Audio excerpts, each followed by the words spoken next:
Yo, I'm gonna cut straight to the chase. Kaido needs and deserves to be more respected. He has to. I've seen certain parts of the community who think it's okay to trash talk Kaido like he really wasn't like that, and that's not the case at all. But before we get into it, if you like cool and refreshing One Piece content, think about giving us a sub or a like. Definitely is appreciated and helps out a lot as we are on our road to 1K. Join the Cold City. Now, first off, in my opinion, Kaido is not just a regular one-of-the-mill One Piece villain.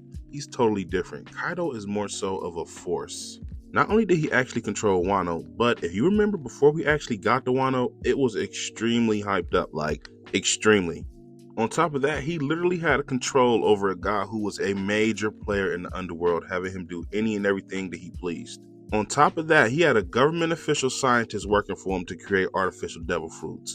And not just any scientist, he had arguably the number 2 scientist after Vegapunk, Caesar. Dude, that's absolutely huge. For outlandish and silly as he is, Caesar is absolutely a genius when it comes to science. It's just that, he's outshined by guys like Vegapunk. I mean, it's hard not to be.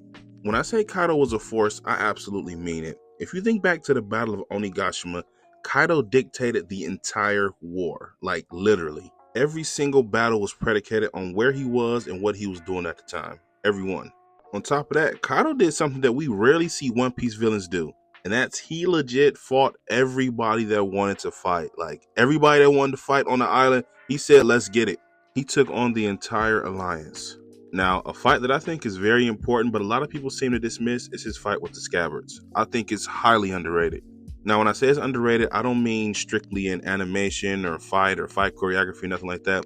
I mean thematically. Now, from the surface, it could seem pretty simple. The Scabbards are there to get revenge on their fallen leader, Odin. Now, we never really get what Kaido angle is on this, besides him telling them, if you guys were stronger, you'd be able to do something, but you're weak, so you really don't matter. Kaido is a lot like Luffy in terms of we never really see what he's thinking or like his thought process behind certain things that he does, whereas Luffy, on the other hand, we don't see what he's thinking, but we know anything he do is a direct reflection of it.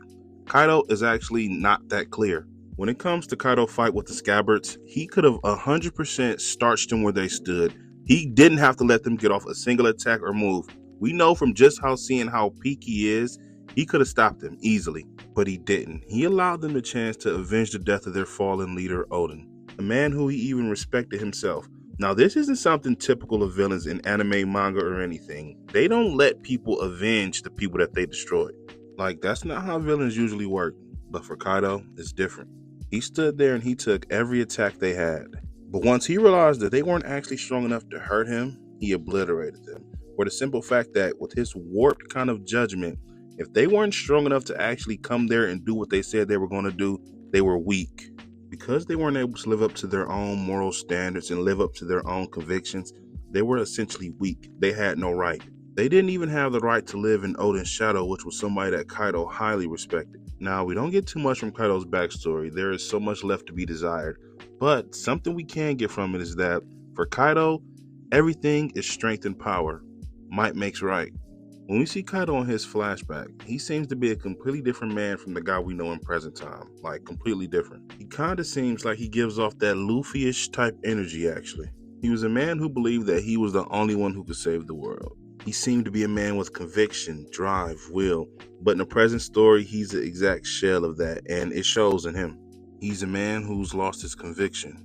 Everything he does now is just something that, in his mind, someone in his position of power would do. It's not done with any true will or intention. There is no bigger red flag to this than his drinking. Like, it's clear as day.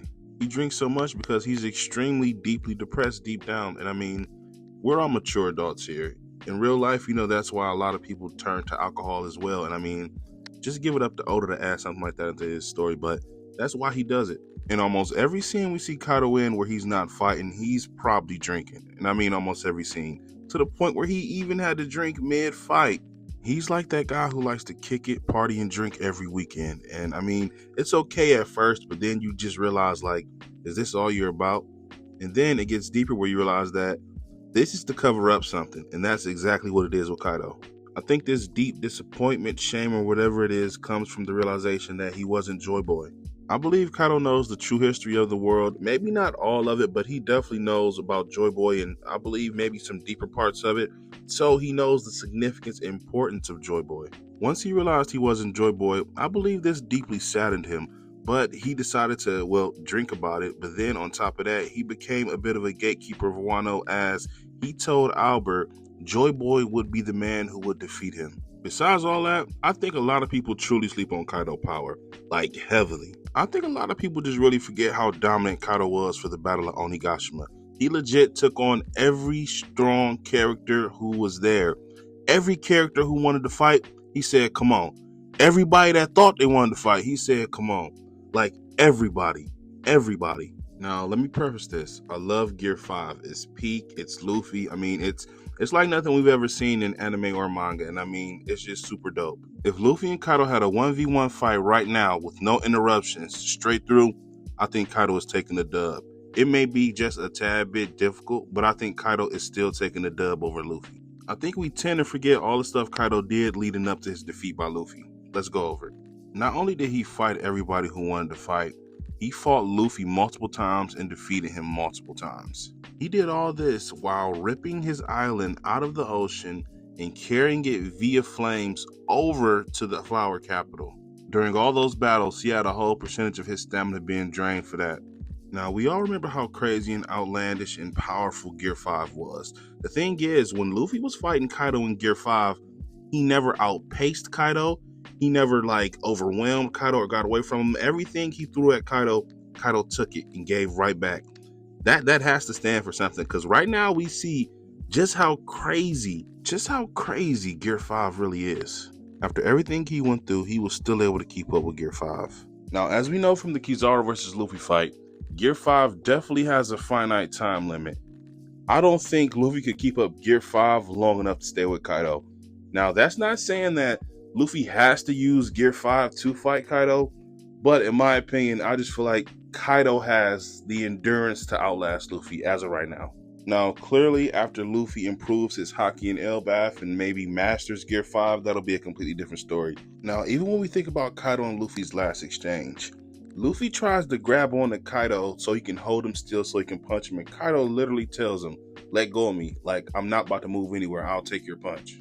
Luffy legit threw an island-sized fist at him. You don't think Kaido could have dodged that? I think this comes back to not only Kaido wanting to be defeated by the man he believes will be Joy Boy, but into their convictions.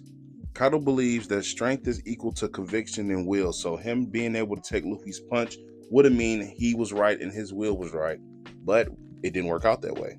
He was a man who wanted to be defeated. A lot of people think Kaido won't be back in the story, but I wholeheartedly disagree. I can see him coming back. He's not dead. He's one of the strongest guys in the verse. If falling from a sky island couldn't kill him, you think that lava's gonna kill him? I don't think he'll be an ally to Luffy or something like that, but I could see him fighting parallel with Luffy against the world government in the final war. I think once Luffy really realized that he's Joy Boy / Nika, that will be something that makes Kaido truly acknowledge him. He already kind of has, but I mean, truly. At the end of the day, Kaido had the epithet of the world's strongest creature for a reason. That was him. I hope you guys enjoyed this video. Let me know what you think in the comments below. Don't forget to leave a like, share, follow, all that good stuff. Have a good one.